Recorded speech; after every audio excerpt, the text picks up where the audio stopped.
Buat teman-temanku yang baru gabung, bisa cek di playlist untuk urutan videonya, dan bisa juga cek di playlist untuk judul barunya. Bab 931, Kamu Sitian. Kamu Sitian. Mata Moning dipenuhi dengan keterkejutan dan keraguan. Selama kurun waktu itu, dia juga telah mendengar cerita tentang prestasi Ye Sitian. Seluruh pegunungan Kunlun tengah mencari Ye Sitian, tetapi hingga kini, tidak seorang pun dapat mengungkap asal-usul atau keberadaannya. Mereka bahkan tidak mengetahui tingkat kultivasi dan kekuatannya yang sebenarnya, sehingga menimbulkan perbedaan spekulasi yang sangat beragam. Lebih jauh, dikatakan bahwa ia adalah murid dari seorang ahli kuno yang perkasa. Dia selalu penasaran dengan Ye Sitian, karena bahkan ayah dan saudara laki-lakinya sering menyebutkannya. Tidak pernah sekalipun dalam mimpinya yang terliar ia membayangkan akan bertemu dengannya seperti ini. Dia menatap punggung Ye Chen. Pada saat itu, dia menyadari bahwa dia tidak bisa merasakan tingkat kultivasi Ye Sitian. Ye Chen, atau Ye Sitian, orang macam apa kamu? Dan pada saat ini, rasa bahaya yang dirasakan Xiang Yingji dan yang lainnya semakin kuat. Semua orang secara tidak sadar ingin pergi, tetapi mereka dihentikan oleh raungan marah Xiang Yingji. Semuanya, keluarkan setetes esensi darah untuk memblokir serangan ini. Ya, Tuan. Semua orang kembali sadar dan mengeluarkan setetes saripati darah, yang kemudian mereka masukkan ke dalam segel yang dibentuk Xiang Yingjue. Setelah esensi darah terkumpul, Xiang Yingji membiarkan segel itu menyatu dengan tubuhnya, menciptakan baju besi berwarna merah darah di sekeliling tubuhnya. Mati. Urat-urat di leher Xiang Yingji menonjol saat dia mengeluarkan raungan yang menggetarkan. Kemudian, pedang lebar berwarna darah terbentuk di tangannya. Sambil meraihnya, dia melepaskan ayunan kuat ke arah Ye Chen. Aku tidak peduli apakah kamu Ye Chen atau Ye Sitian. Hari ini, aku akan menggunakan kekuatan tetesan esensi darah ini untuk mengakhiri hidupmu yang menyedihkan. Ye Chen menyaksikan pedang besar berwarna darah itu merobek udara dan mencibir. Xiang Yingji memiliki baju besi berwarna darah, sementara Ye Chen diselimuti oleh petir dewa berwarna merah. Tidak ada yang perlu ditakutkan. Itu juga merupakan baju zirah yang tidak takut pada apapun. Ledakan. Pedang merah dan tombak hitam saling terkait saat ledakan mengguncang lingkungan sekitar. Jika seseorang melihat lebih dekat, mereka akan dapat melihat seekor singa dan naga saling bertabrakan di langit. Singa gila itu membuka mulutnya lebar-lebar dan ingin menggigit naga darah itu, tetapi naga darah itu sudah melilit tubuh singa itu. Singa adalah raja hutan dan gunung. Namun, naga suci adalah raja 9 surga. Merusak. Ye Chen menyeringai. Meskipun tingkat kultivasinya kurang dibandingkan dengan Xiang Yingji, dengan banyaknya kartu trufnya, tidak perlu takut. Hari ini, dia akan membunuh Xiang Yingji dan masuk ke peringkat deklarasi surga. Tombak langit 9 meter memancarkan cahaya yang menyilaukan dan cemerlang, yang menelan segalanya dan langsung menghancurkan serangan pedang besar berwarna darah milik Xiang Yingji lagi. Pada saat yang sama, ia menghancurkan armor yang terbentuk dari saripati darah di sekitar tubuh Xiang Yingji. Namun, untuk melakukan ini, dia telah menghabiskan hampir semua ki sejatinya di dantiannya, dan dia kelelahan. Namun, dia mengatupkan giginya. Hari ini, entah dia atau Xiang Yingji yang meninggal. Tidak, Xiang Yingji memuntahkan seteguk darah saat melihat pedang berwarna darah itu hancur. Dia meraung tak percaya. Harga dirinya hancur oleh tombak Ye Chen. Bagaimana mungkin dia kalah dari bocah nakal yang masih awam? Saat ini, tombak langit 9 meter sudah hampir menyentuh dadanya. Mata Xiang Yingji memerah karena merasakan malapetaka yang akan datang akibat serangan itu. Dalam sekejap, dia melompat mundur dan meraih ahli alam raja asal di dekatnya dan melemparkannya ke jalur tombak. Ledakan. Ahli alam raja asal yang dijadikan kambing hitam tewas seketika. Cepat bunuh ini. Serahkan semua yang kau punya padanya. Teriak Xiang Yingji dengan marah kepada orang-orang yang tersisa. Semua orang mengangguk. Serangan Ye Chen terlalu kuat, jadi jika mereka tidak segera membunuhnya, merekalah yang akan mati hari ini. Beberapa sosok melintas, lalu beberapa ahli alam raja asal dan alam Daoyuan muncul di samping Ye Chen. Mereka mencengkeram tangan dan kakinya, menahannya. Kemudian, mata Xiang Yingji terfokus, dan tubuhnya benar-benar mulai terbakar. Ternyata, Kekuatan kultivasi pemurnian tubuh juga dapat dibakar untuk meningkatkan kekuatan seseorang untuk sementara. Dia tidak punya pilihan. Dia harus memberikan pukulan fatal pada Ye Chen. Lengan kanannya diselimuti api saat dia mendekati Ye Chen dan menyerang dengan telapak tangannya. Harga yang harus dia bayar untuk melancarkan serangan telapak tangan ini, harus dia bayar dengan harga yang mahal. Akan tetapi, saat hendak menghantam tubuh Ye Chen dan mengubahnya menjadi abu, Ye Chen justru tersenyum. Kemudian, cahaya hitam muncul di antara alis Ye Chen, yang kemudian terbuka menjadi mata neraka. Ini adalah Xiang Yingji tertegun. Sebelum dia bisa bereaksi, tubuh Ye Chen mulai dipenuhi aura iblis. Auranya tiba-tiba bangkit lagi. Terlebih lagi, aura iblis itu tiba-tiba menjadi nyata dan menyerbu ke arah para ahli yang menahan Ye Chen. Puci, satu demi satu lengan meledak. Bagaimana ini bisa terjadi? Para penonton ketakutan dan terkejut. Tidak seorang pun dapat membayangkan bahwa Ye Xitian sebenarnya adalah anggota ras iblis. Di tengah aura iblis yang melonjak, tatapan dingin Ye Chen tertuju pada Xiang Yingji. Tombak langit 9 neter telah bekerja sama dengan manik naga jahat untuk mengubahnya menjadi iblis. Hal itu juga menyebabkan niat membunuh di dalam hatinya meletus seperti gunung berapi. Dia melangkah maju, dan aura iblis melilitnya seperti jubah, berkibar dalam kemenangan. Dia kemudian mengarahkan tombak langit 9 neter ke arah musuh-musuhnya, dan ki iblis yang melonjak membungkus tombak itu, mengubahnya menjadi tombak besar. Aura mengerikan menyebar ke seluruh lingkungan, membuat semua orang merasa bahwa mereka telah memasuki kedalaman neraka, dan tenggelam dalam lautan darah. Tombak yang terus mengembang itu tampak semakin mengancam, dan terasa seolah-olah akan merenggut nyawa mereka kapan saja. Xiang Yingji panik, dan dengan cepat mencoba menghindar. Sayangnya, sudah terlambat. Tombak itu terlalu cepat dan terlalu besar, dan tombak itu menembus udara dan menusuk tubuh Xiang Yingji. Tidak, bahkan kultivasi alam tubuh penguasa Xiang Yingji pun tak berguna. Pada saat ini, hati Xiang Yingji dicekam penyesalan dan ketakutan. Kalau saja dia tahu orang ini adalah Ye Xitian, dia tidak akan macam-macam padanya. Dia menundukkan kepalanya dan menyaksikan tanpa daya ketika tubuhnya runtuh. Mata merahnya menatap Ye Chen. Dia ingin mengatakan sesuatu, tetapi dia bahkan tidak punya kekuatan untuk melakukannya. Tubuhnya jatuh tak bernyawa ke tanah. Xiang Yingji sudah meninggal. Bab 932, berlututlah. Kematian Xiang Yingji menyebabkan keadaan di sekitar menjadi sunyi, dan hati setiap orang dicekam ketakutan. Bocah nakal ini, tidak, iblis ini, merasa seakan-akan ia telah merangkak keluar dari kedalaman neraka untuk menghakimi mereka. Yang lebih penting, mengapa iblis muncul lagi di pegunungan Kunlun? Bukankah mereka semua sudah lama menghilang? Tombak langit 9 neter di tangan Ye Chen berkedip dengan cahaya biru, tampaknya menikmati suasana tersebut. Tiba-tiba, Ye Chen mengangkat kepalanya dan tatapannya menyapu ke arah para ahli lawan. Berlutut, katanya dengan dingin. Pada saat ini, mata Ye Chen bersinar merah, dan dia merasa seolah-olah dirasuki. Tombak langit 9 nete memang telah memberikan Ye Chen kekuatan besar. Namun, kekuatan ini juga memiliki kekurangan. Sifat jahat dari kekuatan ini secara bertahap akan melahap pikiran dan hati seseorang, menjadikannya kasar dan kejam. Ketika orang-orang itu mendengar apa yang dikatakan Ye Chen, amarah di hati mereka pun berkobar. Mengapa mereka berlutut di hadapan seekor semut seperti Ye Chen?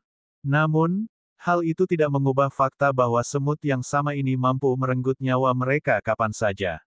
Jika mereka tidak berlutut, semuanya akan berakhir. Meskipun ada ahli alam Daoyuan dalam kelompok itu, hampir semuanya terluka parah dan hanya dapat menampilkan kekuatan ahli alam raja asal. Bagaimana mereka bisa melawan Ye Chen sekarang?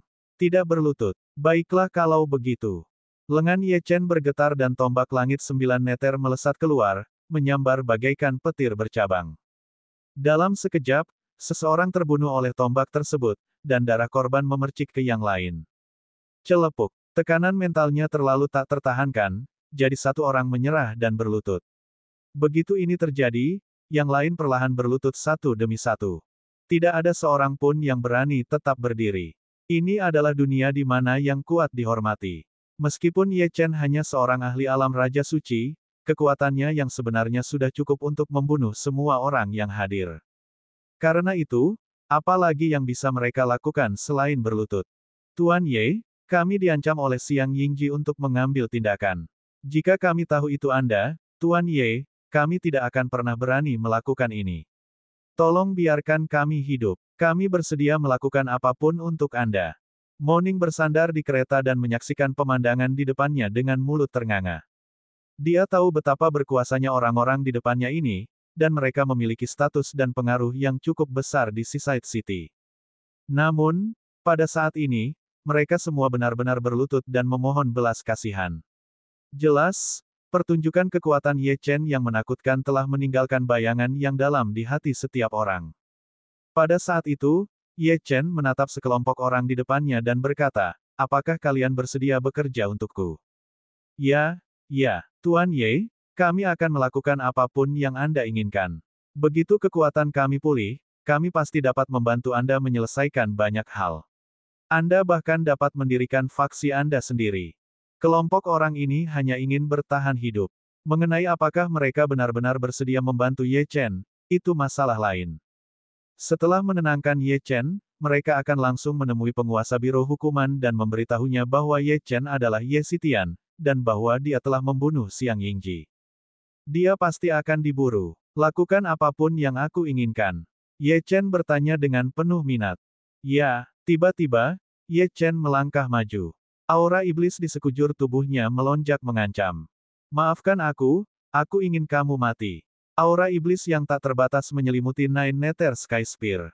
Kemudian, api abadi tiba-tiba dilepaskan.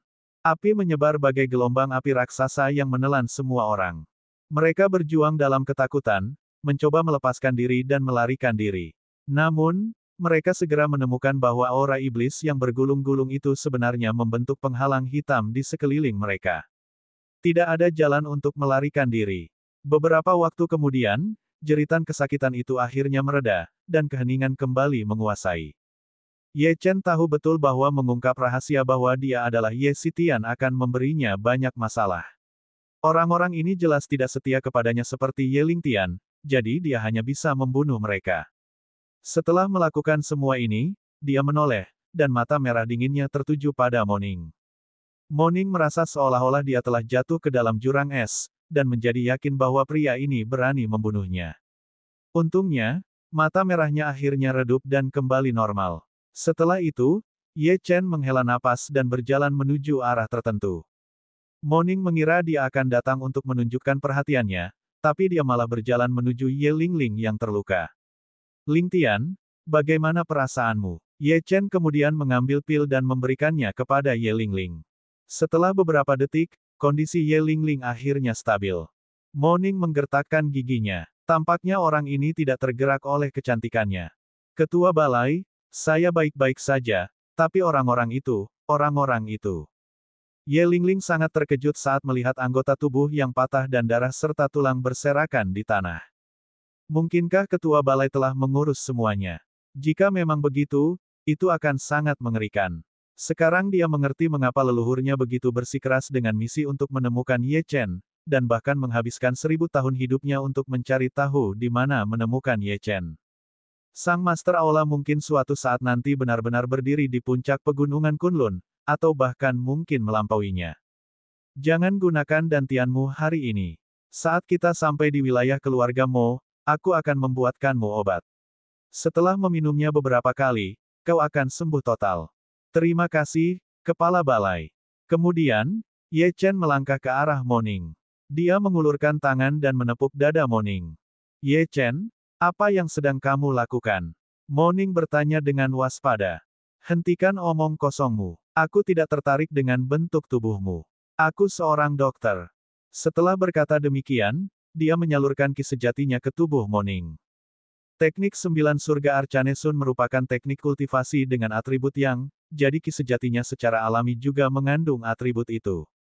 Saat ki sejati mengalir ke tubuh Moning, dia merasakan sesuatu yang aneh, dan wajahnya memerah saat tubuhnya memanas.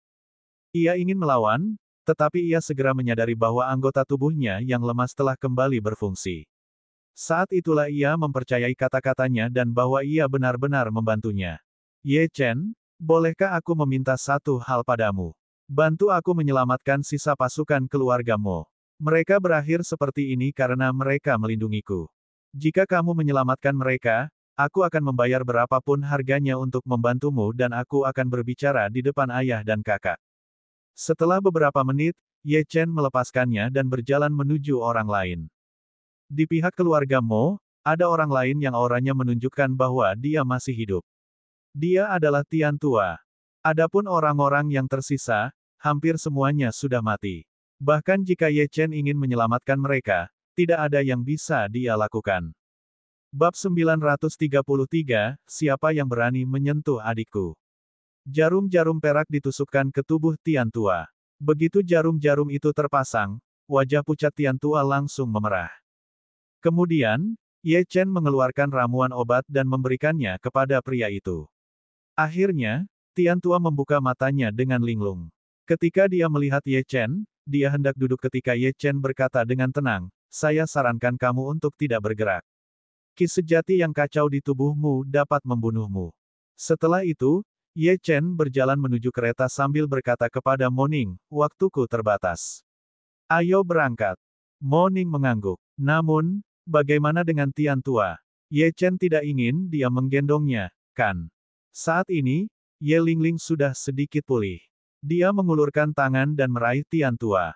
Tian Tua ingin melawan, tetapi dia tidak punya kekuatan untuk melakukannya dan setiap gerakannya akan membuat tubuhnya kesakitan. Orang tua, berhentilah berjuang. Aku tidak tertarik pada pria. Setelah berkata demikian, dia menaruh Old Tian di tunggangannya dan menoleh ke arah Ye Chen. Ayo pergi, kata Ye Chen dengan tenang dari balik tirai, dan Ye Lingling menuntun tunggangannya ke kereta. Mo Ning, yang berdiri di luar, tampak ragu-ragu. Kusir kereta itu sudah meninggal, jadi harus ada yang menggantikan posisinya. Dia melirik pintu kereta yang tertutup rapat dan menggelengkan kepalanya.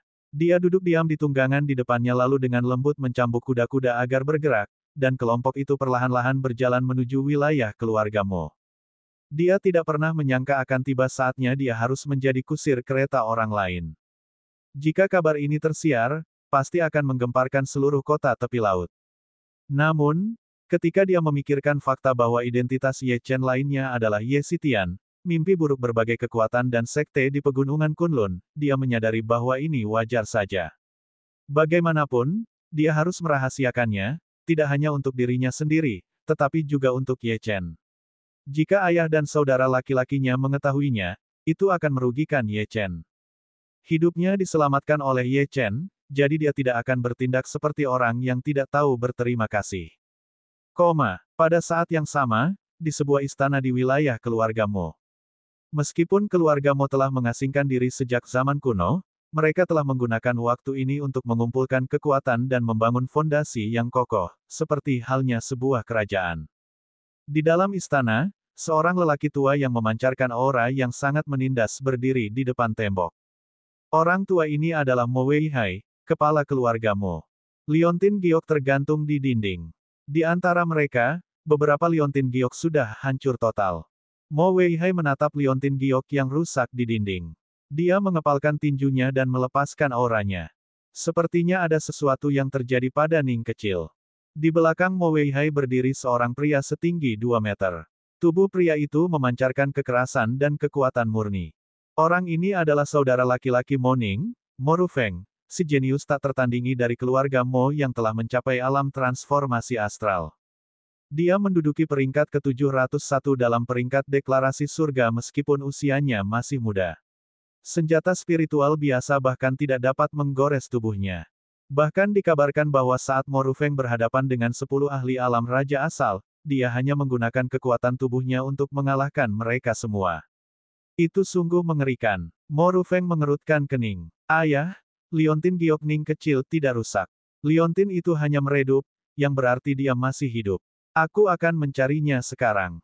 Mo Weihai menggelengkan kepalanya. Saya khawatir ini adalah operasi yang terorganisasi. Anda memang sangat kuat, tetapi saat Anda tiba, Ning kecil akan jatuh ke tangan mereka.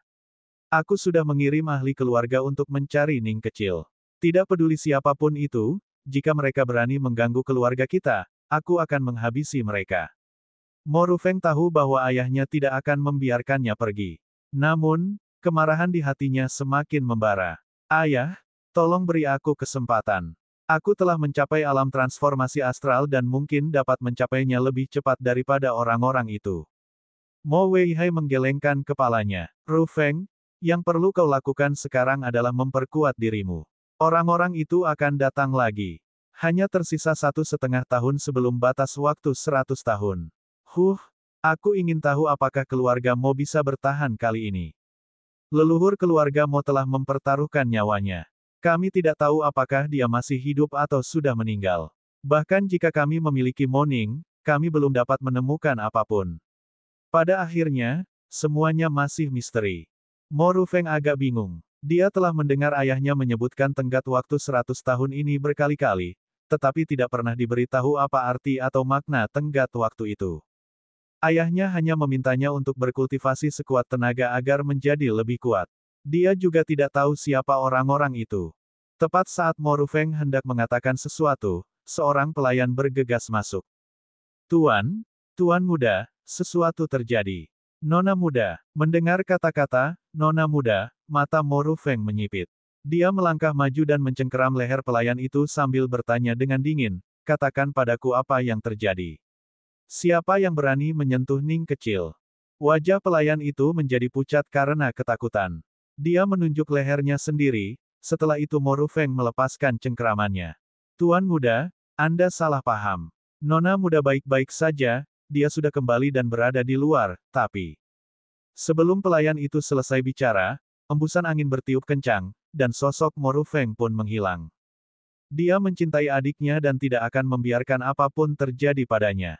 Mendengar bahwa dia telah kembali, dia tentu harus memastikan kondisinya secara pribadi. Di luar istana, tubuh Mo Rufeng tiba-tiba terhenti ketika dia melihat kereta perlahan mendekat dari jauh. Dia merasakan gelombang kelegaan mengalir di hatinya. Tanpa ragu, dia melangkah maju dan dengan cepat mencapai kereta. Dia melepaskan tekanan spiritualnya dan membuat binatang spiritual yang menarik kereta itu tidak bisa bergerak. Ning kecil, apa yang terjadi? Kau membuatku sangat khawatir. Sekarang sudah baik-baik saja. Tiba-tiba, Mo Rufeng menyadari sesuatu dan menatap kereta itu. Sebenarnya ada seorang pria di dalam, dan dia bisa merasakan bahwa aura pria ini agak tidak bersahabat. Yang terpenting, adiknya adalah permata keluarga mereka. Bagaimana mungkin dia yang mengemudikan kereta? Seharusnya dia yang duduk di dalam. Hal pertama yang terlintas di benaknya adalah orang di dalam itu mungkin ada kaitannya dengan apa yang terjadi pada saudara perempuannya. Tanpa ragu-ragu, kakinya meledak dengan kekuatan saat ia menyerbu ke arah kereta, seluruh tubuhnya bersinar merah. Bocah! Keluar! Suara marah itu bergema bagai gemuruh guntur. Moning tidak pernah menyangka kakaknya akan tiba-tiba campur tangan, dan tidak punya waktu untuk menghentikannya. Bab 934, Mo Rufeng. Di balik tirai, Ye Chen yang tengah mengedarkan teknik 9 surga Arcane Sun, merasakan bahaya dan membuka matanya. Ini jelas wilayah keluarga Mo, jadi mengapa ada yang menyerangnya? Mungkinkah itu anak buah Xiang Yingji? Dia tidak ragu-ragu dan melancarkan pukulannya sendiri untuk menghadapi tinju yang datang. Dia tidak menahan diri, dan menggunakan hampir seluruh kekuatannya. Pukulannya dipenuhi dengan kekuatan petir surgawi dan api abadi. Akan tetapi, saat kedua tinju itu saling berbenturan, Ye Chen merasakan sebuah kekuatan dahsyat yang seakan-akan dapat menumbangkan gunung menghantamnya, dan ikatannya mengeluarkan suara retak. Seluruh kereta meledak berkeping-keping karena gelombang kejut yang mengerikan, dan tubuh Ye Chen terlempar keluar di tengah ledakan itu. Ia terlempar ke udara beberapa meter ke belakang sebelum akhirnya jungkir balik dan mendarat dengan mantap di tanah. Ia memuntahkan seteguk darah. Di sisi lain, Mo Rufeng tidak punya niat untuk berhenti.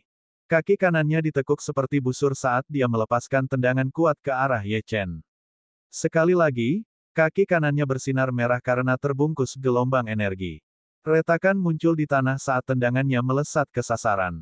Serangan ini cukup kuat untuk membunuh kultivator manapun yang belum mencapai alam Daoyuan. Kakak, berhenti. Moning akhirnya sadar dan berteriak. Namun, sudah terlambat. Ye Chen kuat, tetapi bisakah dia menangkis serangan sekuat itu? Ketika Ye Chen melihat tendangan kuat itu datang kepadanya, dia tahu bahwa menghindar tidak ada gunanya. Namun, sangat sulit baginya untuk menangkisnya dengan tubuh fisiknya sekarang. Satu-satunya yang dapat diandalkannya hanyalah tombak langit 9 meter. Tepat saat dia hendak mencabut tombaknya, suara moaning terdengar di telinganya. Tuan Makam, jangan takut. Aku akan meminjamkanmu sedikit kekuatan. Setelah merenung selama bertahun-tahun di makam samsara, aku menemukan celah dalam teknik pemurnian tubuh keluargamu. Lakukan apa yang aku katakan. Namun, celah ini hanya bisa digunakan satu kali. Baiklah.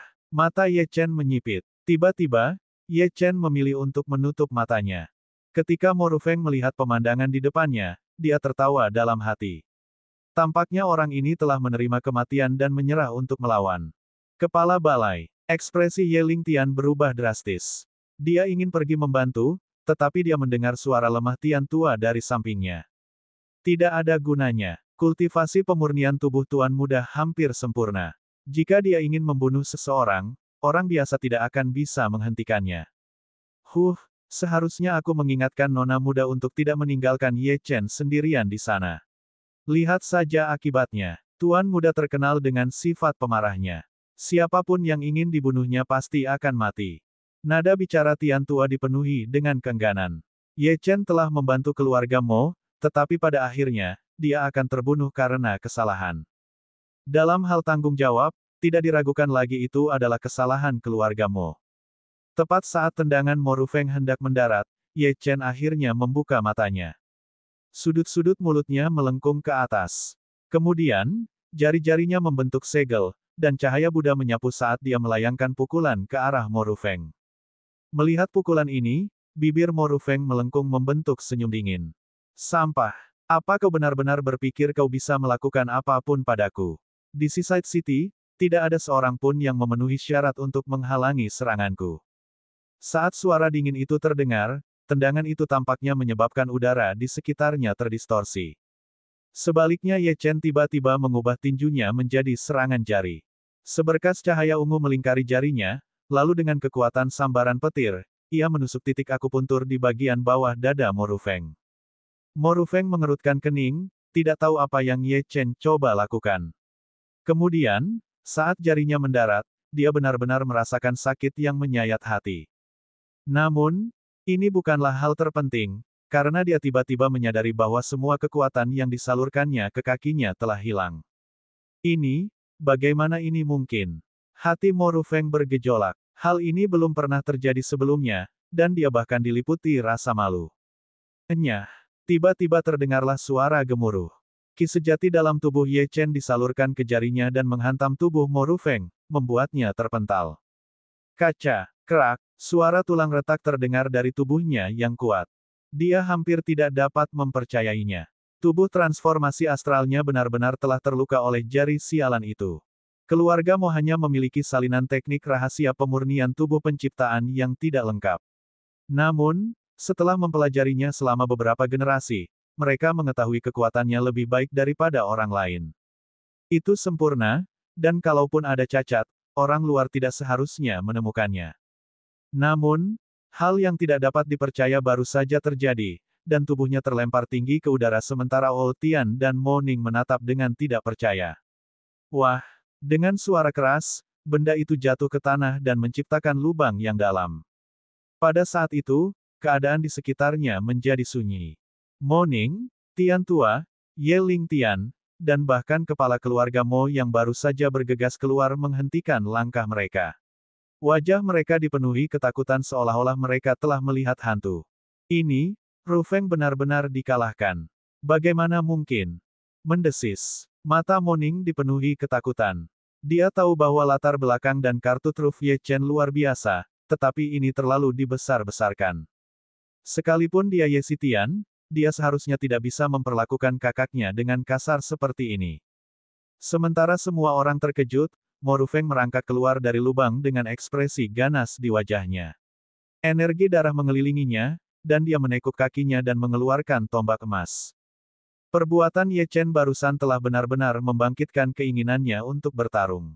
Sudah lama sekali ia tidak merasakan perasaan gagal. Darahnya mendidih karena kegembiraan. Bagus. Bagus sekali. Sekali lagi. Wajah Moning memucat saat melihat kakaknya menghunus senjatanya, dan dia bergegas ke sisi Mo Rufeng. Dia menjelaskan, "Kakak, kamu salah paham, Ye Chen. Ye Chen menyelamatkanku. Jika bukan karena Ye Chen, aku pasti sudah mati di tangan Xiang Yingji dan Si Tu Feng. Aku bahkan tidak akan bisa menjaga kepolosanku." Ketika Mo Rufeng mendengar ini, niat membunuh melonjak dari tubuhnya. Itu keluarga Situ dan Biro Hukuman. Bukan anak ini.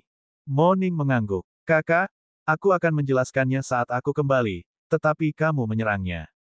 Untungnya, tidak ada hal besar yang terjadi, atau keluarga kita akan menjadi bahan tertawaan." Bab 935, Bom. Saudaraku, jika kamu tidak percaya padaku, kamu bisa bertanya pada Tian Tua. Ye Chen juga menyelamatkan nyawa Tian Tua. Tatapan Mo Rufeng jatuh pada Tian Tua. Ketika dia melihat Tian Tua mengangguk padanya, dia akhirnya mengerti. Dia melirik Ye Chen di kejauhan dan dengan paksa menekan amarah di hatinya. Kemudian, dia menarik tombaknya. "Karena keluarga Situ dan Biro Hukuman berani menyerangmu, aku akan pergi dan memberi mereka pelajaran. Aku akan membuat mereka mengerti harga yang harus mereka bayar karena berani mengacaukan keluargamu." Moning meraih lengan Mo Rufeng yang kuat dan berkata, "Kakak, tidak perlu melakukan itu. Xiang Yingji dan yang lainnya sudah mati."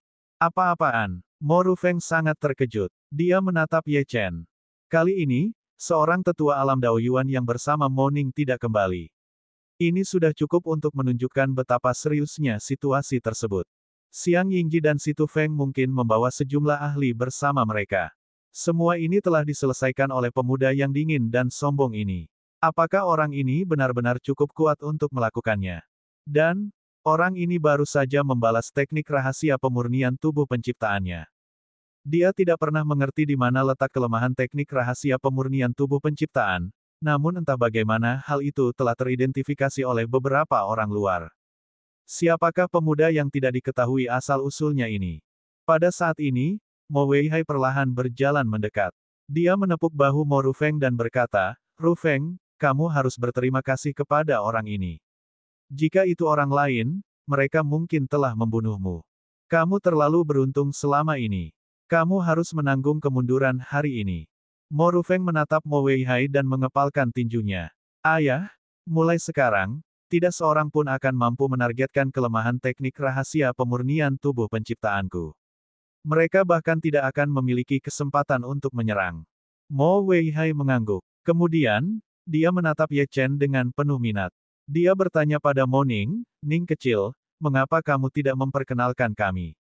Sudah lama sekali kami tidak kedatangan tamu." Mo Ning segera tersadar dan bergegas ke sisi Ye Chen dan berkata, "Ayah, kakak, namanya Ye Chen. Dia murid Sekte Dewa Medis, dan dia menyelamatkanku kali ini. Kalau tidak, aku tidak akan bisa melihat kalian lagi. Ye Chen, mereka berdua adalah ayah dan saudara laki-lakiku. Tadi ada kesalahpahaman, jadi tolong jangan dimasukkan ke hati."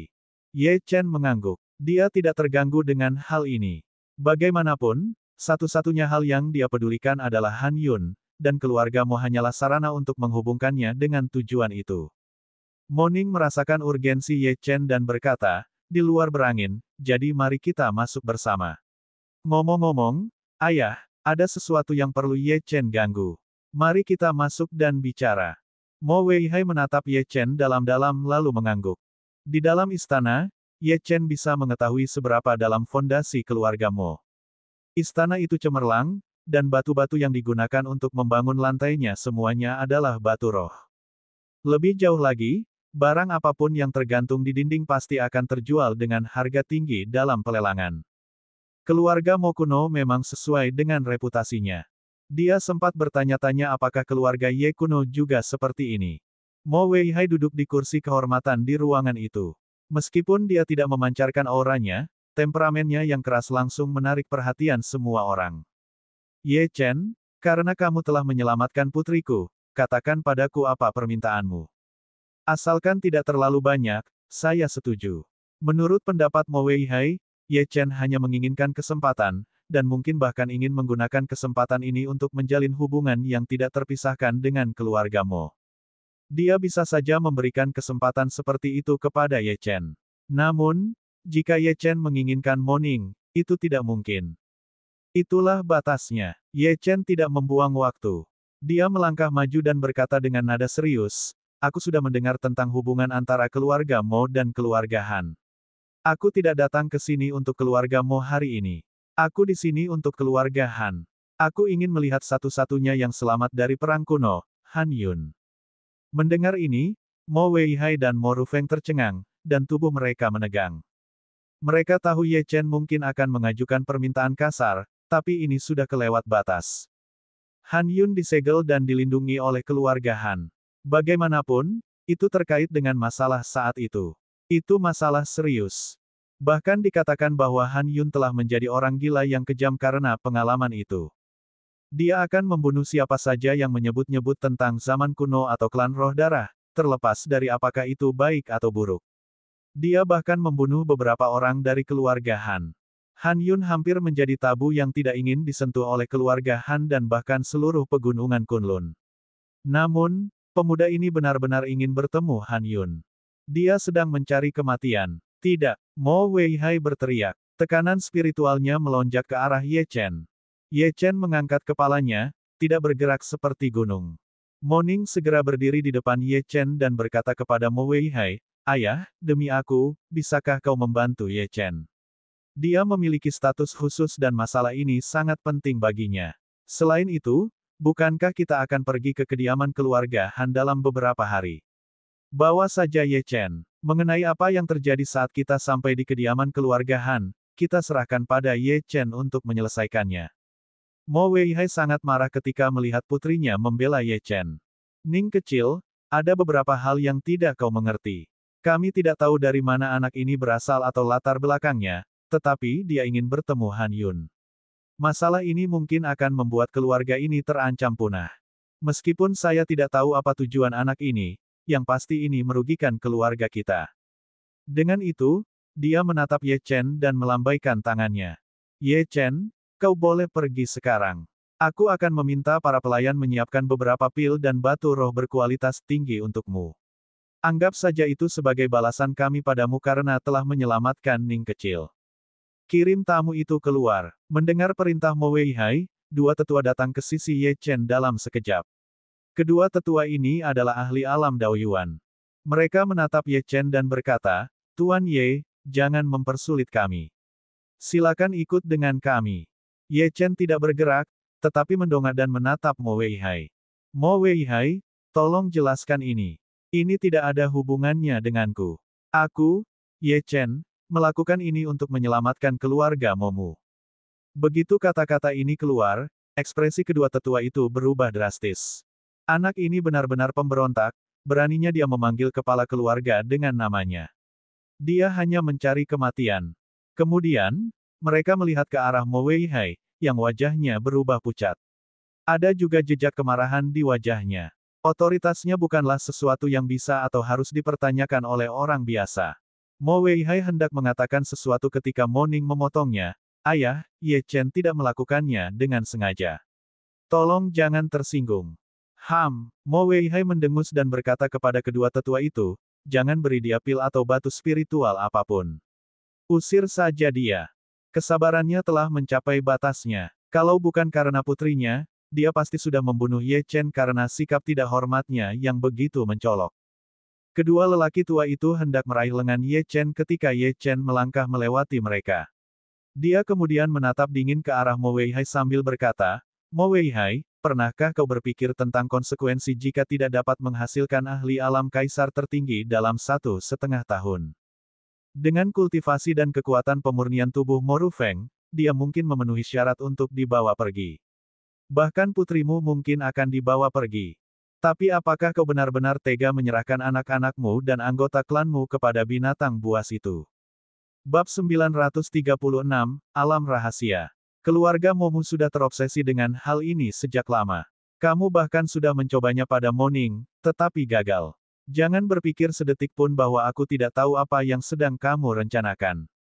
Aku dapat memberitahumu dengan sangat akurat bahwa hanya aku, Ye Chen, yang dapat membantumu selamat dari malapetaka ini. Jika kamu tidak percaya padaku, anggap saja aku tidak pernah datang ke sini. Suara Ye Chen bergema di seluruh aula, percaya diri dan sombong. Kedua ahli alam Dao Yuan terlalu tercengang untuk bereaksi, bahkan Mo Ning dan Mo Rufeng pun menatap Ye Chen. Meski mereka tidak tahu apa yang dibicarakan Ye Chen, mereka samar-samar dapat merasakan ada sesuatu yang salah. Mengusir mereka. Mengapa ayah mereka mengusir mereka? Keduanya mengikuti arah tatapan Ye Chen dan menatap ayah mereka, Mo Weihai. Namun, mereka menemukan bahwa wajah Mo Weihai tidak lagi tenang. Sebaliknya, ekspresinya berubah menjadi campuran keterkejutan, ketidakpercayaan, dan kemarahan. Mereka belum pernah melihat ayah mereka kehilangan ketenangannya seperti ini, tetapi bagaimana mungkin tidak?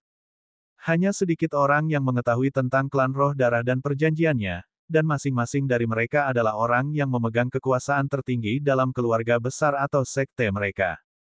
Namun, pemuda di depannya sebenarnya telah berbicara tentang sebuah rahasia yang telah dijaga ketat selama bertahun-tahun.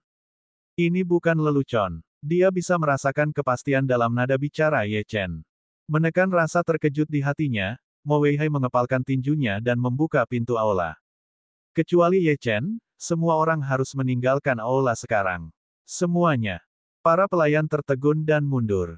Mereka tidak mengerti mengapa kepala keluarga itu terdengar begitu cemas. Ayah, apakah kita juga akan pergi? Tanya Mo Rufeng.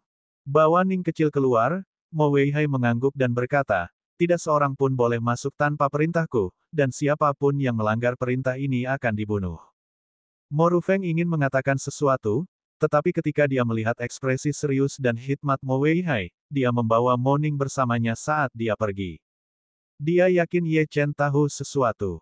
Dia telah mendengar ayahnya menyebutkan batas waktu 100 tahun berkali-kali, tetapi dia tidak tahu makna sebenarnya di balik itu.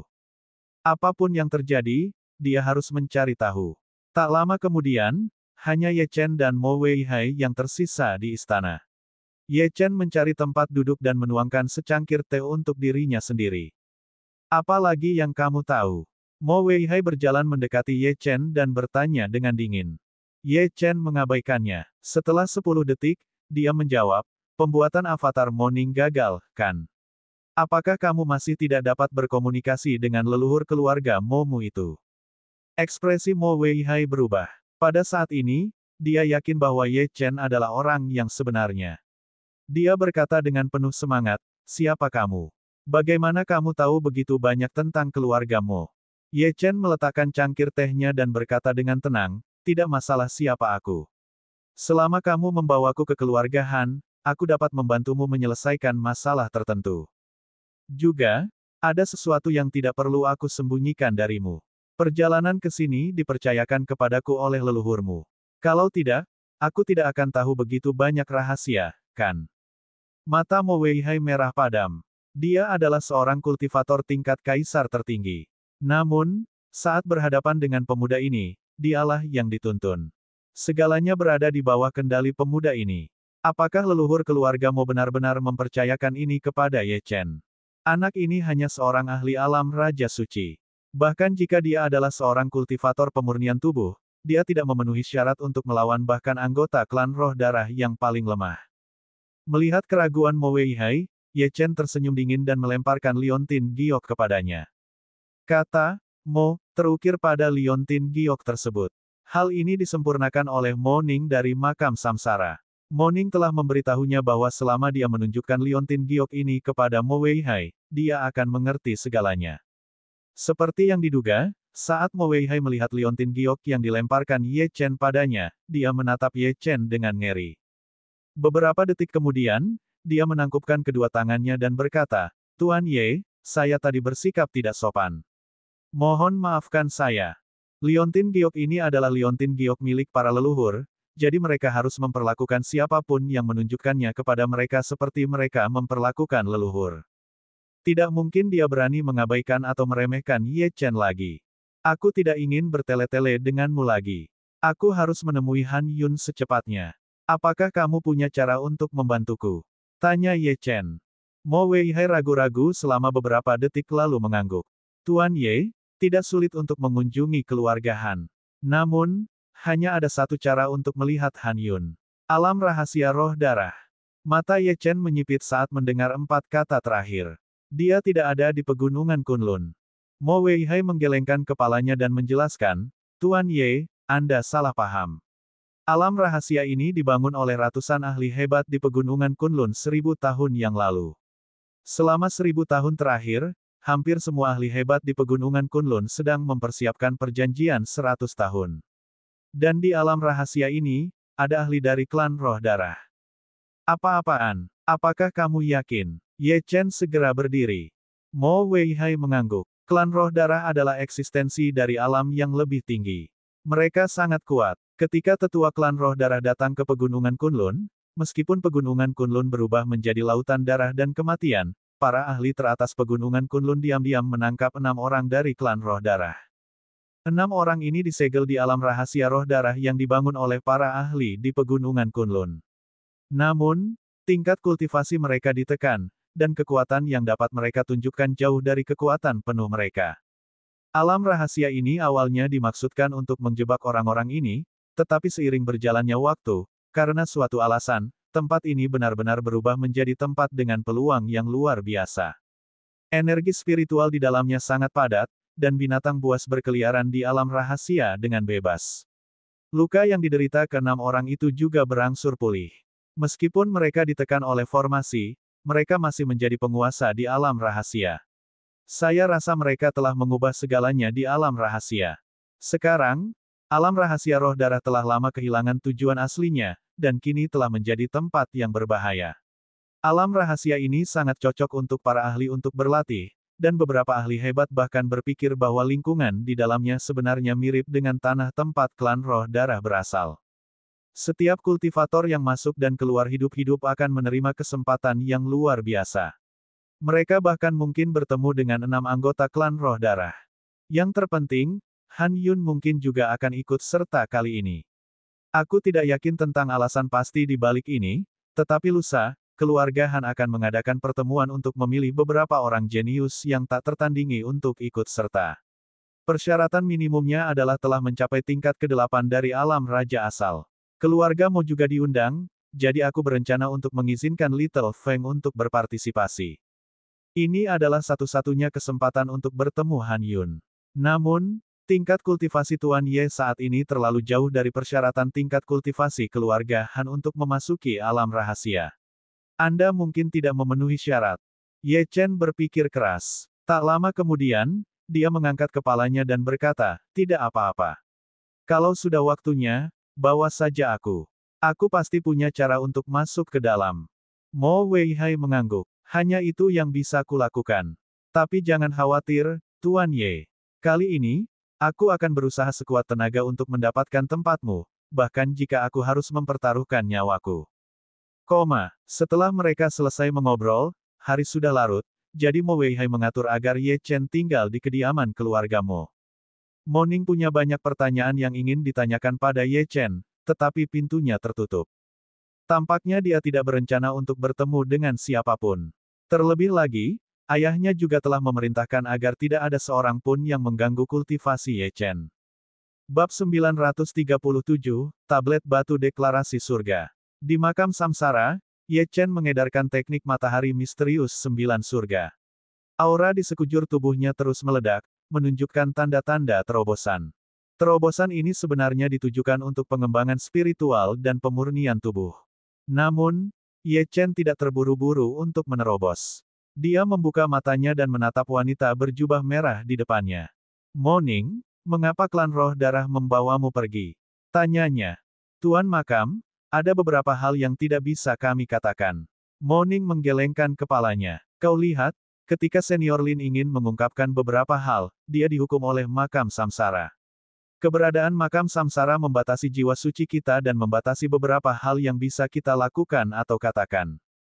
Tapi jangan khawatir, Master Makam. Jika kamu memasuki alam rahasia roh darah di pegunungan Kunlun, banyak hal akan terungkap.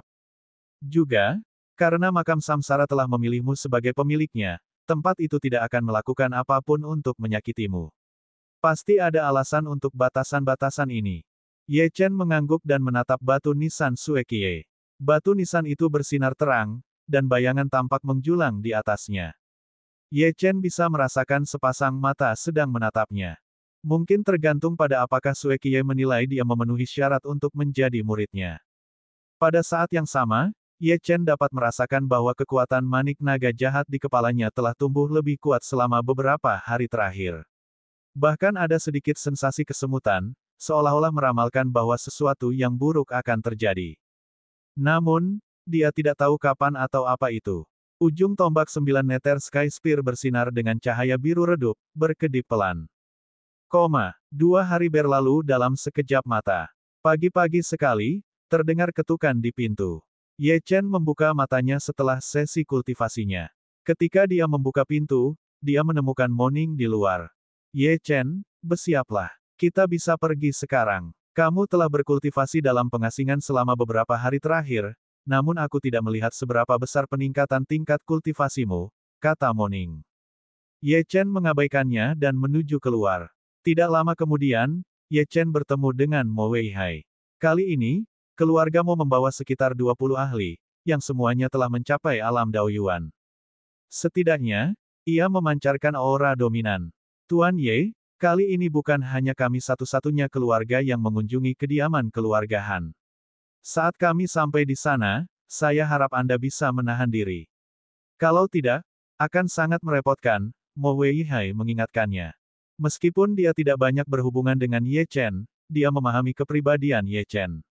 Orang ini sama sekali tidak takut pada apapun. Dengan kepribadian seperti ini, dia pada dasarnya pasti akan menimbulkan masalah. Dia tidak tahu apakah peringatannya akan berguna, tetapi dia harus mengatakannya terus terang. Ye Chen mengangguk. Tentu saja, aku orang yang pendiam dan tidak suka membuat masalah. Ye Lingling terdiam. Si Tua Tian terdiam. Moning terdiam. Tiba-tiba, Ye Chen teringat sesuatu. Karena ranah rahasia Blood Spirit terkait dengan banyak faksi, apakah Sekte Ji Seeking juga akan berpartisipasi? Bagaimanapun, bakat Ji Seeking seharusnya memungkinkan dia lolos. Senior Mo, apakah Sekte Kabut Langit akan berpartisipasi? Tanya Ye Chen. Mo Weihai menjawab, tentu saja. Sekte Kabut Langit adalah salah satu dari 10 sekte teratas di Pegunungan Kunlun. Meskipun telah menurun secara signifikan dalam beberapa tahun terakhir dan telah tertinggal, fondasinya tidak dapat diremehkan. Selain itu, Sekte Kabut Langit memiliki murid jenius, Ji Seeking. Jika saya tidak salah, Ji Seeking seharusnya menjadi salah satu ahli alam kaisar tertinggi yang dididik oleh Sekte Kabut Langit. Sayang sekali, tetapi begitulah cara kerja di Pegunungan Kunlun. Mata Ye Chen berbinar dingin saat mendengar ini. Ji Seeking akan diserahkan ke tangan klan Roh Darah. Dia akan dikorbankan oleh Sekte Kabut Langit. Itu adalah sesuatu yang tidak akan pernah dia izinkan. Tampaknya merasakan kemarahan Ye Chen, Mo Weihai melanjutkan, sebenarnya, tidak ada yang tahu apa yang akan terjadi sampai hari itu tiba. Tuan Ye, jangan terlalu banyak memikirkannya. Baiklah, saatnya pergi. Kota tepi laut tidak jauh dari kediaman keluarga Han. Perjalanannya sekitar beberapa jam, jadi Anda bisa beristirahat di kereta, Tuan Ye. Kelompok puluhan orang itu kemudian menuju ke selatan. Pada saat yang sama, di bagian selatan Pegunungan Kunlun, ada sebuah prasasti batu besar yang tingginya mencapai 100 meter, di atasnya tertulis nama-nama yang tak terhitung banyaknya dengan warna emas. Di atasnya ada beberapa kata besar yang mencolok. Deklarasi surga. 1000 ahli terkuat Pegunungan Kunlun ada di antara mereka. Pemeringkatan ini lebih akurat daripada daftar pemeringkatan manapun di Pegunungan Kunlun, dan 1000 orang ini dianggap sebagai penggerak dan pelopor di Pegunungan Kunlun. Pada saat ini, ada banyak orang di sekitar prasasti batu besar itu, memperhatikan perubahan yang terjadi di atasnya. Sudah setengah bulan, dan peringkat Heaven's Declaration belum berubah. Apa yang sebenarnya terjadi? Saya juga bingung. Konon, deklarasi surga disusun oleh seorang pria yang ahli dalam formasi. Ia menutupi seluruh Pegunungan Kunlun dengan formasi yang dapat mengamati segalanya. Mengenai daftar peringkat, itu juga sangat aneh. Bahkan jika Anda mengalahkan seseorang dalam peringkat, peringkatnya mungkin tidak berubah. Tampaknya itu diukur dengan kekuatan sejati. Lupakan saja, tidak ada yang bisa dilihat. Tuanku sudah mendesakku. Lagi pula, hari ini adalah tanggal pertemuan keluarga Han. Aku ada di peringkat deklarasi surga. Aku ingin tahu apakah aku akan mendapat kesempatan untuk masuk. Kamu masih ingin berpartisipasi dengan peringkat ke-980. Jika kita benar-benar berbicara tentang kekuatan, Xiang Yingji dari Biro Hukuman mungkin memenuhi syarat. Bagaimanapun, dia adalah ahli pemurnian tubuh. Beberapa di antara mereka berdiskusi dengan penuh semangat. Ada dua orang tua duduk di paviliun di belakang prasasti batu, seorang pria dan seorang wanita. Mereka bersandar di kursi goyang mereka, memperhatikan perubahan pada loh batu pernyataan surga. Tanpa diduga, salah seorang di antara mereka adalah lelaki tua dari pemakaman terberkati. Sayang sekali, deklarasi surga selalu ditempati oleh orang-orang itu. Aku heran berapa banyak orang berbakat yang belum menunjukkan diri. Sayang sekali. Ngomong-ngomong, ku dengar tempat terbaik di pemakaman terberkatimu dipilih oleh seseorang beberapa hari yang lalu. Lelaki tua itu mengangguk. Aku bertemu dengan seorang pemuda yang menarik. Aku belum pernah melihatnya sebelumnya, tetapi aku punya firasat bahwa aku akan bertemu dengannya lagi. Wanita tua itu memutar matanya ke arah orang yang berbicara. Tidak banyak orang yang bisa kau sebut menarik. Aku juga ingin bertemu orang ini suatu hari nanti.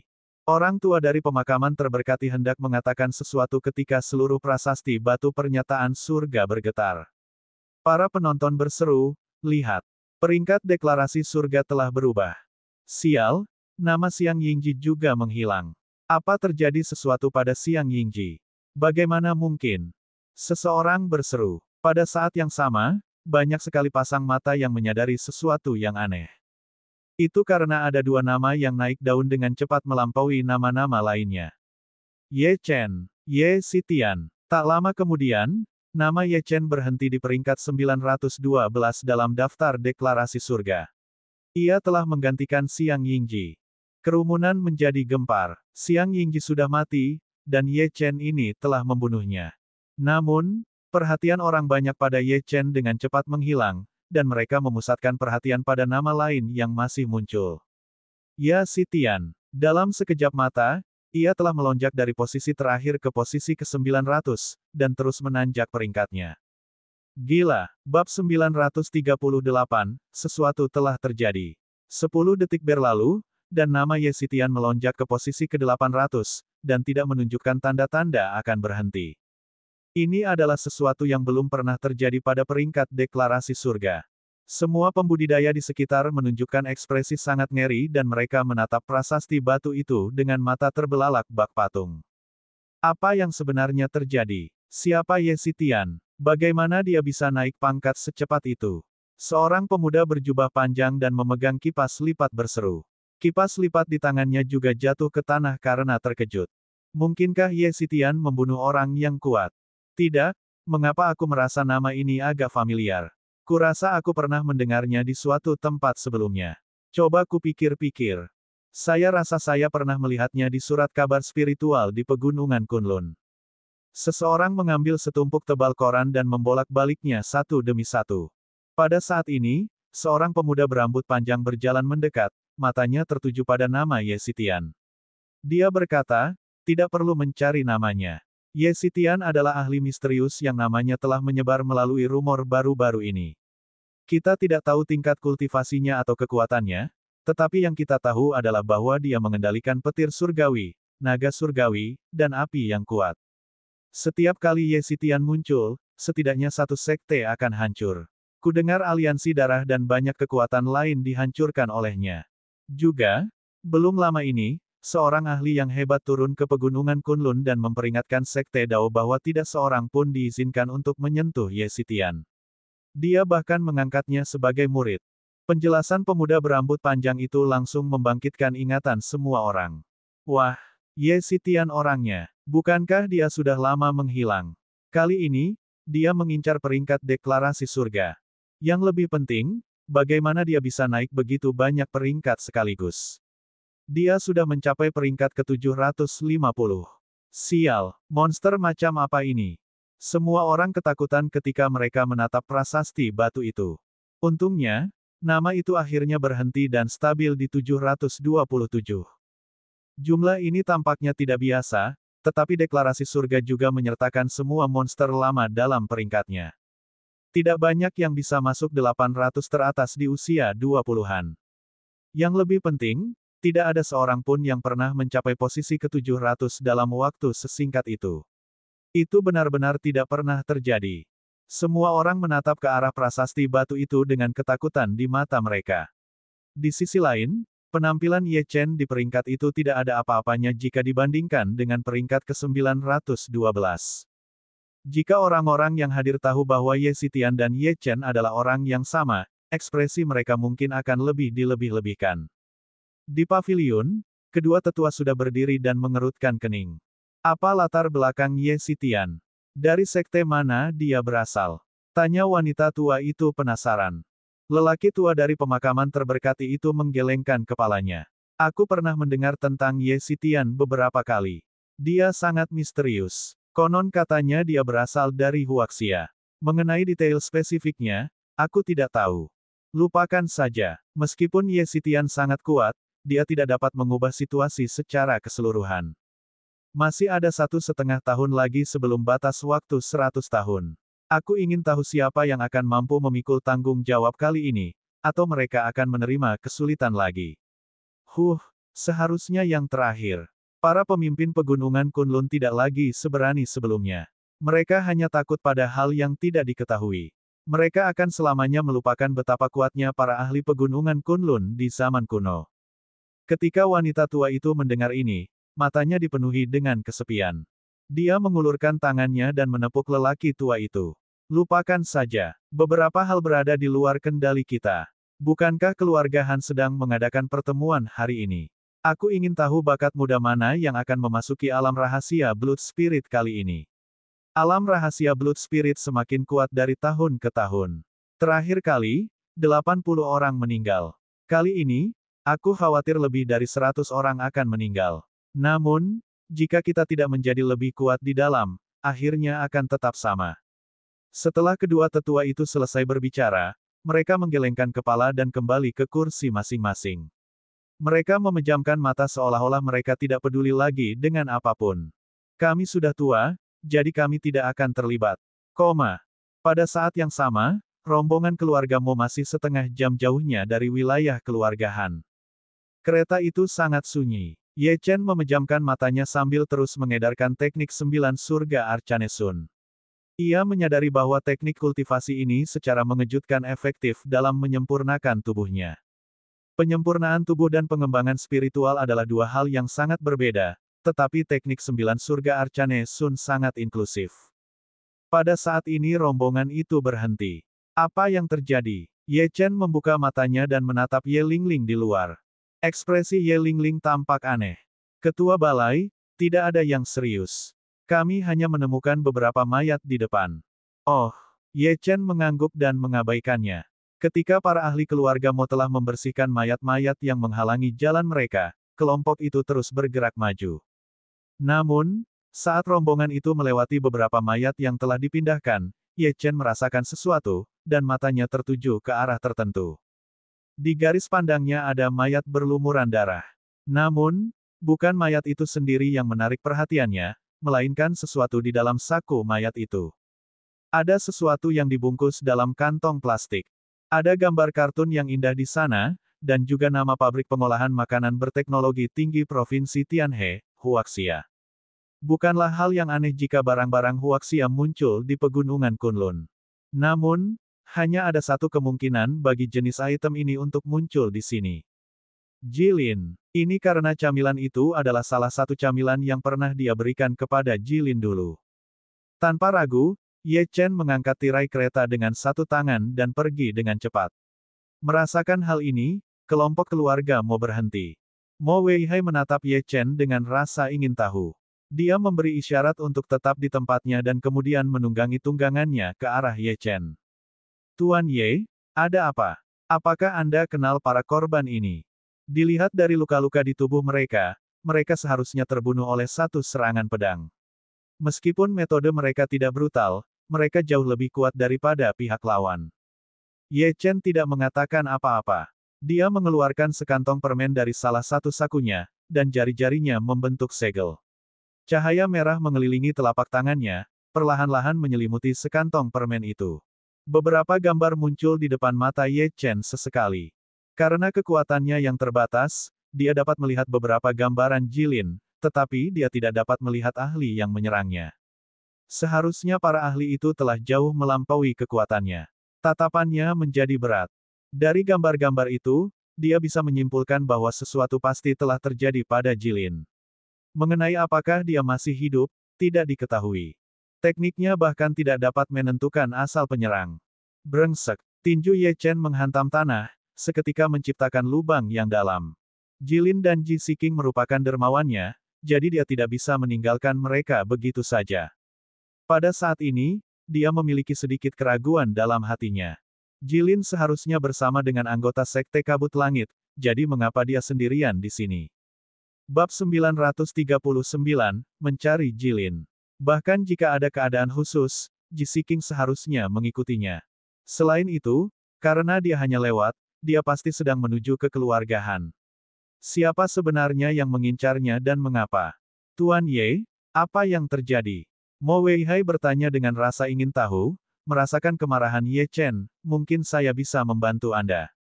Ye Chen menatap Mo Weihai dan berdiri. Kalau tidak salah, temanku mungkin telah diculik.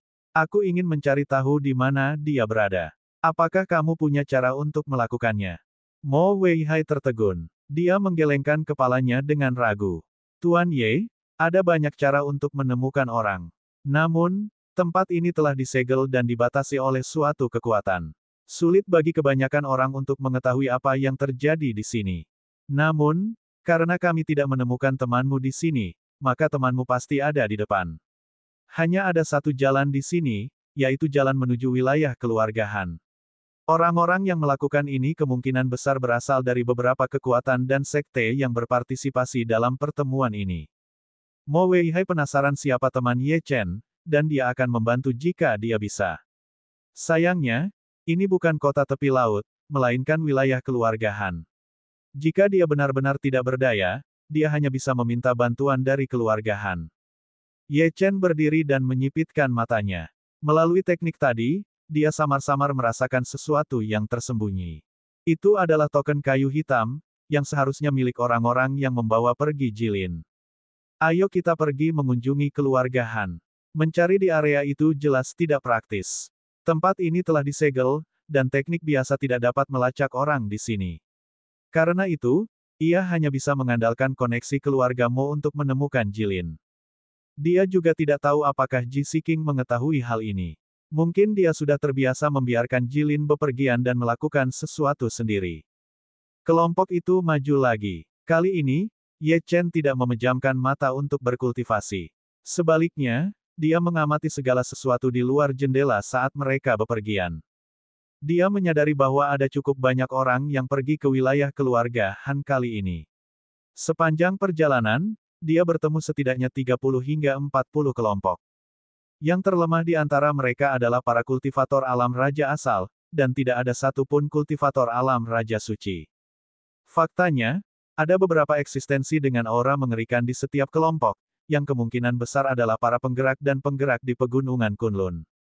Setengah jam kemudian, semua orang akhirnya tiba di wilayah kekeluargaan, khususnya kota Han. Luasnya hampir 200 hektar dan sangat luas. Bangunan-bangunan di dalamnya juga gemerlap dan megah. Pada saat yang sama, di sebuah penginapan di wilayah kekeluargaan. Di sebuah kamar suite, Ji Siking mondar-mandir. Wajahnya dipenuhi kekhawatiran. Di depannya berdiri tetua ke dari Sekte Kabut Langit. Penatua ke, terakhir kali kau menggunakan kekuatan sekte untuk mencari Jilin. Mengapa kau belum menemukannya? Tanya Ji Siking.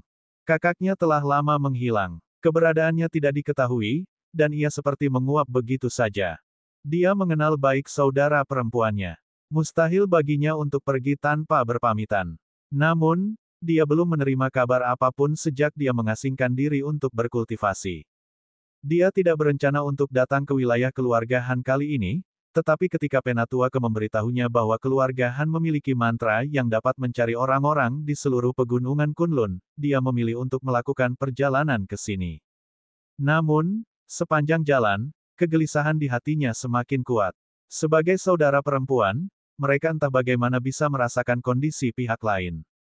Meskipun Ji Siking berbakat dan kuat, dia masih takut dengan apa yang dirasakannya.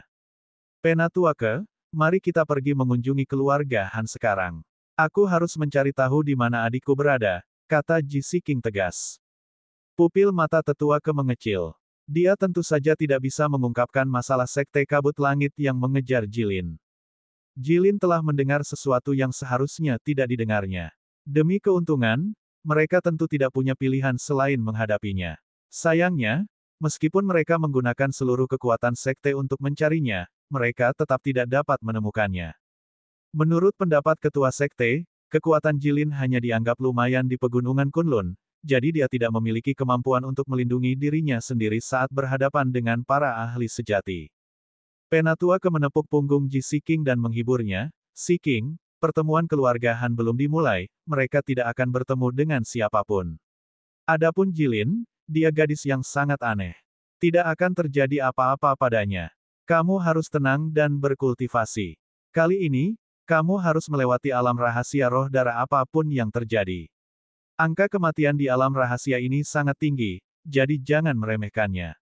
Namun, Ji Siking sedang tidak ingin berkultivasi dan wajahnya dipenuhi kekhawatiran. Namun, dia berkata, saya mengerti. Tetua Ke, Anda boleh pergi. Tetua Ke mengangguk dan pergi. Dia pergi ke ruangan lain. Ada 6 murid sekte kabut langit di ruangan itu yang sedang membentuk segel tangan dengan jari-jari mereka untuk melakukan semacam teknik. Tatapan mata tetua Ke dingin. Sudah berapa lama, tidak bisakah kau menemukan satu gadis kecil yang hilang?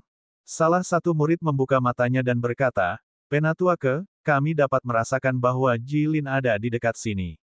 Namun, kami juga dapat merasakan bahwa dia sangat lemah. Saya pikir Jilin berada dalam situasi hidup dan mati. Apa? Ekspresi Penatua Ke berubah drastis. Dia mengira gadis ini pergi ke menara inti untuk mencari Ye Chen, jadi dia menyuruh muridnya menunggu di sana. Namun, setelah menunggu selama berhari-hari, tidak ada tanda-tanda Jilin di dekat menara inti. Karena itu, dia mengira masalah di masa depan sudah teratasi, tetapi tanpa diduga, gadis ini benar-benar datang ke wilayah keluarga Han. Apakah gadis ini tahu bahwa Ji Siking ada di sini? Ekspresi tetua Ke agak garang saat dia melanjutkan, selidiki lagi. Kita harus memastikan keberadaan gadis ini. Apapun yang terjadi, kita tidak boleh membiarkannya bertemu Siking. Ini perintah dari ketua sekte. Ya, tetua, Ye Chen dan keluarga Mo memasuki wilayah keluarga Han. Berkat hubungan antara keluarga Mo dan keluarga Han, mereka tidak perlu menginap di hotel atau penginapan seperti yang lain. Sebagai gantinya, para pelayan keluarga Han menyediakan rumah halaman untuk keluarga Mo tinggal sementara. Rumah halaman itu sunyi, bahkan terdapat ruang kultivasi dengan energi spiritual melimpah yang telah disiapkan. Mo Weihai bisa merasakan kekhawatiran di hati Ye Chen. Dia berkata, Tuan Ye, bagaimana dengan ini? Saya mungkin akan bertemu dengan kepala keluarga Han sendirian nanti. Apakah Anda punya nama dan potret teman yang hilang itu? Ye Chen mengangguk dan mengeluarkan foto Jilin dari makam samsara. Dalam foto tersebut, Jilin sedang duduk di sofa sambil memeluk setumpuk makanan ringan. Ia tersenyum lebar. Foto tersebut diambil saat ia berada di provinsi Jiangnan di Huaxia. Saat itu, Jilin membawa token giok untuk diberikan kepadanya guna mengikuti kompetisi antar jenius. Jilin sedang bermain dengan ponsel Sun Yi, dan ketika dia menemukan fungsi kamera, dia meminta Sun Yi untuk mengambil gambar. Sun Yi juga sangat perhatian. Dia mencetak foto-foto itu dan meminta Ye Chen untuk memberikannya kepada Jilin. Setelah kembali ke pegunungan Kunlun, Ye Chen sempat mengesampingkan masalah itu karena dia memiliki terlalu banyak hal yang harus dilakukan, tetapi sekarang hal itu berguna. Senior Mo, gadis ini bernama Jilin. Terima kasih atas bantuanmu, Ye Chen berterima kasih padanya. Mo Weihai menatap foto itu dan mendesah tak berdaya saat melihat bahwa itu adalah seorang gadis muda. Jangan khawatir, Tuan Ye. Saya pasti akan melakukan yang terbaik. Setelah mengatakan itu, Mo Weihai bergegas pergi. Bab 940, melacaknya. Jelaslah dia akan menangani masalah Jilin. Sebelum Ye Chen bisa menutup pintu, pintu itu didorong terbuka lagi. Dia mendongak dan melihat saudara Mo. Ada apa? Ye Chen bertanya dengan rasa ingin tahu. Mo Rufeng hendak berbicara ketika Mo Ning melangkah maju dan berkata dengan serius, Ye Chen, aku hanya ingin tahu satu hal. Mengapa ayahku mengusir kami hari itu dan berbicara denganmu sendirian? Apakah kamu tahu sesuatu yang tidak kami ketahui? Apa yang akan terjadi dalam 1,5 tahun? Ye Chen, jika kau memberitahu kami tentang ini, aku berjanji bahwa mulai sekarang, siapapun yang berani menyinggungmu harus melewatiku terlebih dahulu. Apakah ini terkait dengan zaman kuno? Inilah yang dispekulasikan oleh saudaramu. Ye Chen menatap mereka berdua, tetapi tidak langsung mengatakan apapun. Mo Weihai punya alasan untuk menyembunyikannya. Jika beberapa hal terungkap lebih awal, itu pasti akan menyebabkan kepanikan yang tidak perlu dan bahkan mungkin berdampak besar pada hati Dao mereka. Itu bukan hal yang baik bagi mereka berdua. Oleh karena itu, Ye Chen menggelengkan kepalanya dan menjelaskan, sebenarnya, tidak ada yang terjadi hari itu. Aku hanya mengobrol santai dengan ayahmu di balik pintu tertutup. Kalian boleh berpikir apapun yang kalian mau. Kau, Mo Rufeng sangat marah. Kami datang untuk bertanya padamu karena kami bersikap baik. Jika kau tetap diam seperti ini, karena ayah tidak akan kembali dalam waktu dekat, aku bisa membuatmu berlutut dan memohon belas kasihan. Kali ini, gerakan yang kau gunakan akan sama sekali tidak berguna. Mo Rufeng sangat percaya diri, karena dia telah menyelesaikan kelemahan dalam teknik rahasia pemurnian tubuh penciptaan yang ditunjukkan Ye Chen saat itu. Dalam pertarungan yang adil, Ye Chen tidak akan pernah bisa menang. Ye Chen mengabaikannya dan hendak menutup pintu ketika dia mendengar suara malas. Saya mungkin bisa membantu Anda menemukan orang yang Anda cari. Ye Chen tercengang. Suara yang familiar ini berasal dari Little Gold. Dia mengamati makam samsara dengan indera spiritualnya dan mendapati bahwa si emas kecil akhirnya terbangun dan sedang menatap batu nisan dengan penuh minat. Ye Chen, apa sebenarnya dirimu? Mo Rufeng ingin terus mengancam Ye Chen, tetapi Ye Chen mengabaikannya sepenuhnya dan bergegas keluar. Ini masalah hidup dan mati. Jilin mungkin ada di dekat sini. Apapun yang terjadi, dia harus menemukan Jilin sesegera mungkin. Mo Rufeng mengerutkan kening, tetapi tidak melanjutkan untuk menyelidiki. Dia ingin tahu apa yang terjadi antara Ye Chen dan ayahnya, tetapi dari tatapan mata Ye Chen yang penuh dengan niat membunuh tadi, pasti ada sesuatu yang terjadi. Setelah meninggalkan rumah halaman, Little Gold muncul di bahu Ye Chen. Ia berbaring malas di bahu Ye Chen dan menguap. Kamu bilang kamu bisa melacak keberadaan Jilin. Di mana sebenarnya dia? Cepat beritahu aku. Nada bicara Ye Chen sedikit mendesak. Little Gold melompat turun dari bahu Ye Chen, dan pupil merahnya mulai berputar, menjadi semakin mempesona dan aneh. Beberapa detik kemudian, pupil merah itu berhenti berputar dan dewa kecil bergegas menuju arah tertentu. Ikuti aku. 10 menit kemudian, Little Gold berhenti dan berbaring di tanah, meregangkan tubuhnya seolah hendak tidur. Ye Chen melirik bangunan di depannya. Bangunan itu mirip dengan rumah halaman tempat keluarga Mo tinggal saat ini, dan ada hutan bambu yang rimbun di sekeliling bangunan itu. Mungkinkah Jilin ada di sini? Ye Chen melirik Little Gold dan mengambilnya. Melihat bahwa Little Gold tidak berniat menjawabnya, dia hanya bisa menggelengkan kepalanya dan berjalan menuju pintu. Dua pemuda mengenakan pakaian bordir berdiri di luar pintu. Salah satu dari mereka baru saja menerobos ke alam raja asal. Bagi Ye Chen, mereka bukanlah ancaman besar. Keduanya menatap sekeliling dengan serius, memancarkan niat membunuh yang dingin. Tangan mereka mungkin ternoda oleh darah banyak orang. Tentu saja, mereka berdua memperhatikan Ye Chen, dan membanting ujung tombak yang tumpul ke tanah, menyebabkannya retak. Tidak seorang pun diizinkan memasuki wilayah Sekte Ziwei, salah satu dari mereka berkata dengan nada mengancam, pelanggar akan dipenggal. Sekte Ziwei. Ye Chen mengerutkan kening. Dia sepertinya pernah mendengarnya sebelumnya, tetapi dia tidak memiliki kesan yang mendalam tentangnya. Dia menatap ke arah pintu masuk, mencoba memastikan apakah Jilin ada di dalam. Lagi pula, Little Gold tidak mengatakan apapun setelah berhenti di sini. Akan merepotkan jika ia hanya lelah dan beristirahat di tengah jalan. Dia segera mengambil sebuah foto dan berkata kepada mereka berdua, apakah kalian pernah melihat gadis ini sebelumnya? Dia adalah temanku. Keduanya melirik foto itu dan mata mereka menyipit bersamaan, jelas terkejut dan terperangah. Namun, mereka segera menenangkan diri. Salah satu dari mereka berkata dengan tidak sabar, enyahlah, nak. Aku tidak ingin mengatakannya lagi. Kau seharusnya tahu apa artinya menyinggung Sekte Ziwei. Jika kau tidak tersesat, jangan salahkan kami karena bersikap kasar. Seluruh tubuh Ye Chen tenggelam. Little Gold benar-benar tepat sasaran. Dilihat dari ekspresi mereka, mereka pasti tahu di mana Jilin berada. Tanpa ragu lagi dia melangkah memasuki halaman kediamannya. Kedua pria itu tidak menyangka Ye Chen berani menerobos masuk, tetapi ketika mereka akhirnya bereaksi, mereka menusukkan tombak mereka ke arah Ye Chen. Ye Chen tidak berniat menghalangi dan membiarkan tombak itu sampai padanya. Ding! Sesuatu yang aneh terjadi. Tombak-tombak itu menusuk punggung Ye Chen, tetapi terhalang oleh sesuatu yang keras dan tidak dapat menembus lebih dalam. Bahkan pakaiannya pun tidak robek. Mustahil. Saat mereka berdua masih dalam keadaan terkejut, Ye Chen tiba-tiba mengeluarkan tombak langit 9 meter dan mengayunkan tangan kanannya ke belakang. Ki tombak itu dipenuhi dengan kekuatan petir surgawi, dan sebelum mereka berdua sempat bereaksi sepenuhnya, mereka merasakan tubuh mereka remuk dan runtuh, menodai tanah dengan darah mereka. Mereka tidak pernah menyangka ada yang berani membunuh di sini. Ini adalah wilayah kekuasaan Sekte Ziwei. Meskipun tidak termasuk 10 sekte teratas, dalam hal kekuatan, sekte ini masih dianggap sebagai salah satu dari 15 sekte teratas. Anak ini gila. Kamu mungkin tidak bersalah, tapi Jilin bahkan lebih tidak bersalah.